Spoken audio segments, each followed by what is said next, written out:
Every day, banks lock away trillions in idle funds, and moving money across borders can still take up to 96 hours and cost $50 a time.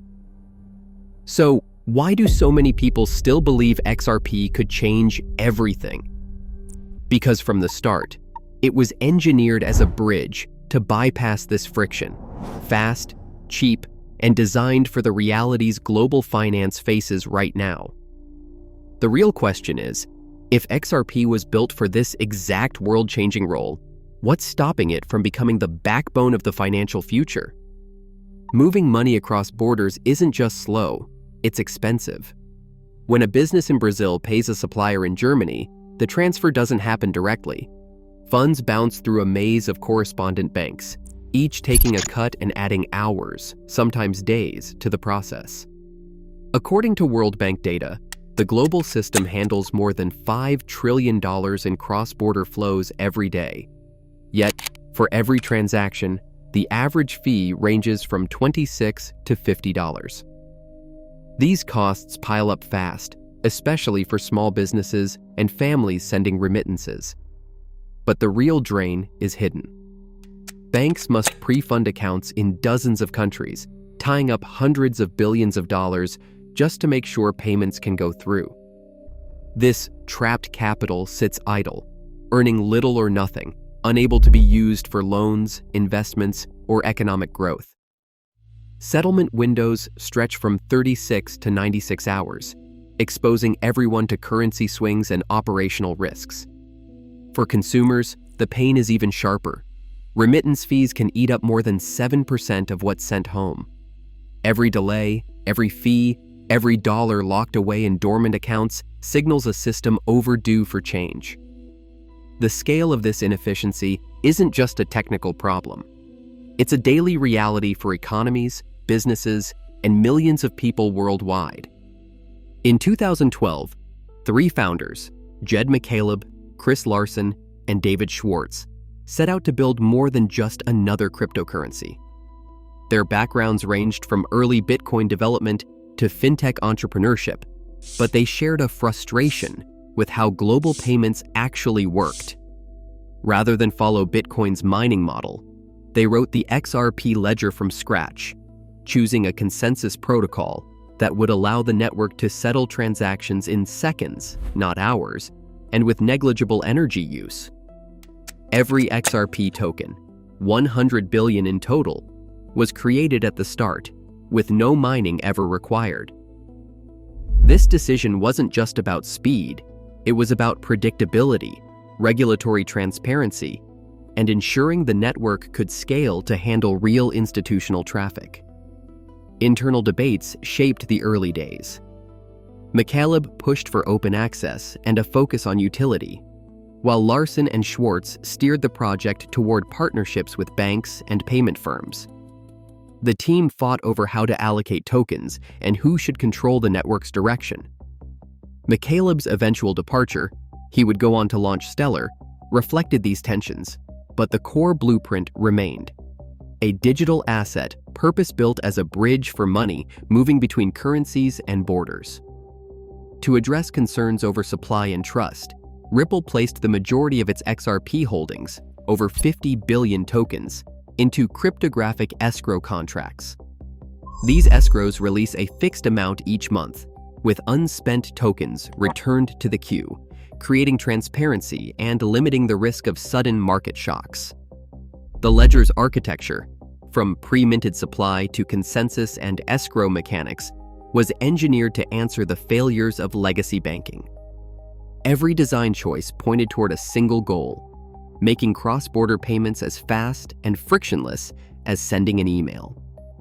XRP's bridge asset function comes alive in the mechanics of its ledger and on-demand liquidity system. When a payment needs to cross borders, the process unfolds in 3 steps. First, the sender's local currency is exchanged for XRP on a digital asset exchange. Next, XRP moves across the ledger in 3 to 5 seconds. Settlement is near instant, and the transaction cost is so low, it barely registers. around $0.0002 per transfer. Finally, on the receiving end, XRP is automatically converted into the destination currency, ready for withdrawal or deposit.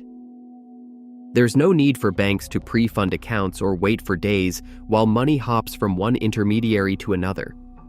The XRP ledger's design supports up to 1,500 transactions per second, rivaling the throughput of major credit card networks. Each transaction is finalized with deterministic certainty, eliminating the risk of reversals or delays that can plague traditional systems. Ripple, the company behind much of the early development, built these features to serve institutional demands. Speed, reliability, and transparency are not afterthoughts, but core requirements. On-demand liquidity, or ODL, is Ripple's enterprise-grade solution that puts these mechanics to work for real businesses. Institutions can tap global liquidity pools, sourcing XRP only when needed. This collapses the old model of tying up capital in foreign accounts. Instead, money flows as needed, with settlement windows measured in seconds, not days. For banks and payment providers, this means less capital locked away, lower operational risk, and the ability to serve customers with faster, cheaper payments.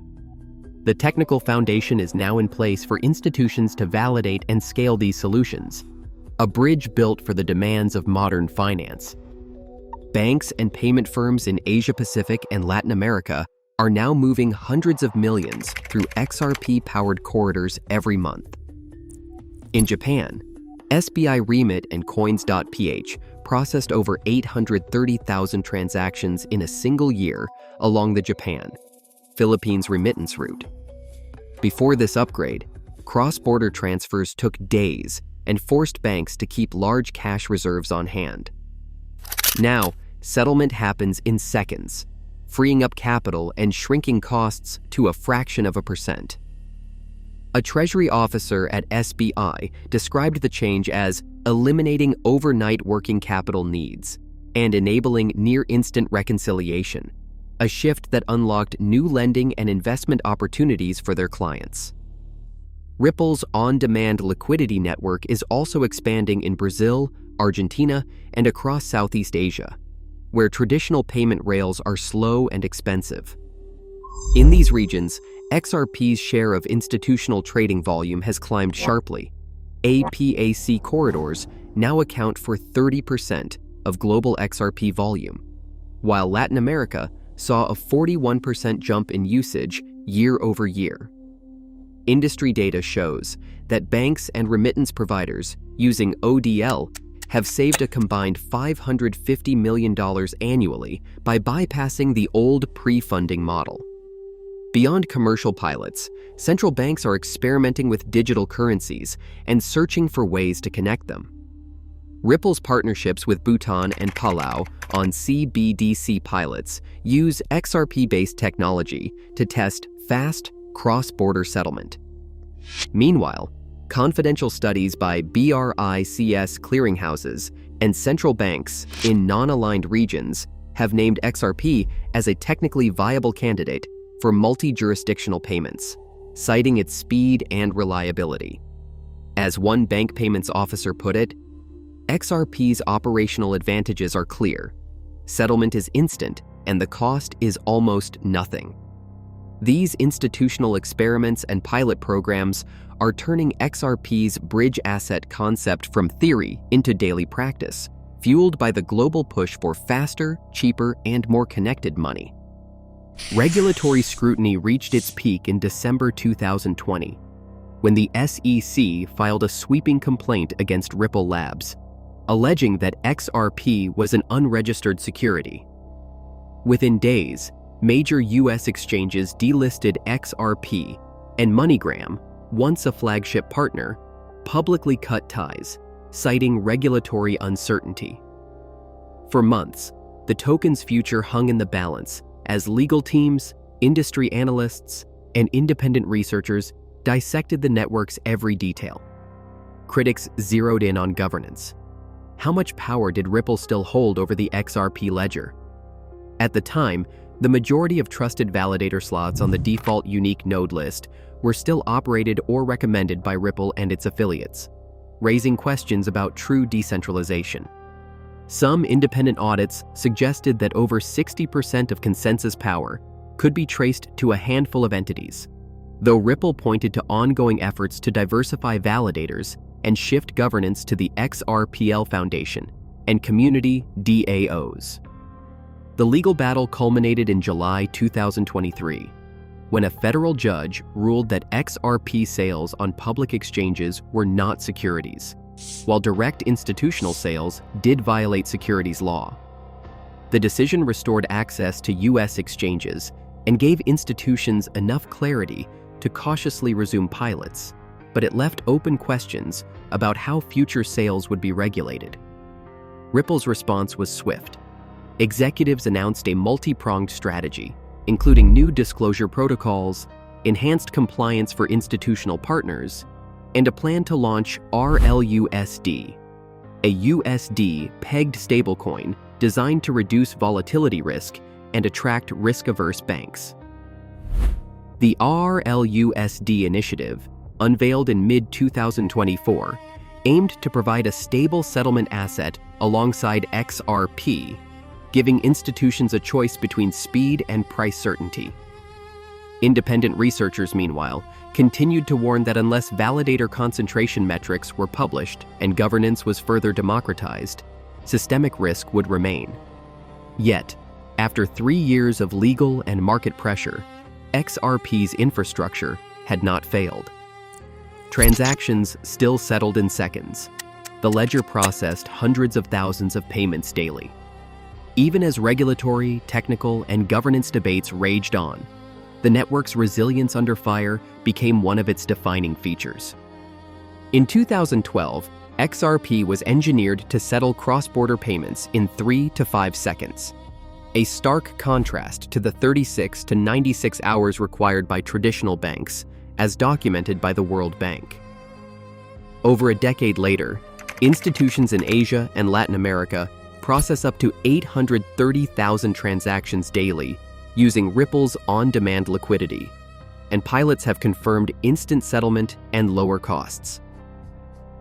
Despite the 2020 SEC lawsuit and ongoing debates about validator concentration and governance, a 2023 U.S. court ruling determined that XRP itself is not a security when sold on exchanges. Yet, some governance and regulatory questions remain unresolved, and no central bank has officially adopted XRP for settlement at scale. As central banks and large economies explore digital currencies and new payment rails, XRP's infrastructure and existing partnerships keep it positioned as a serious contender.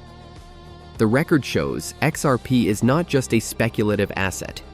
It was built to solve a real problem, and it continues to be tested on the global stage.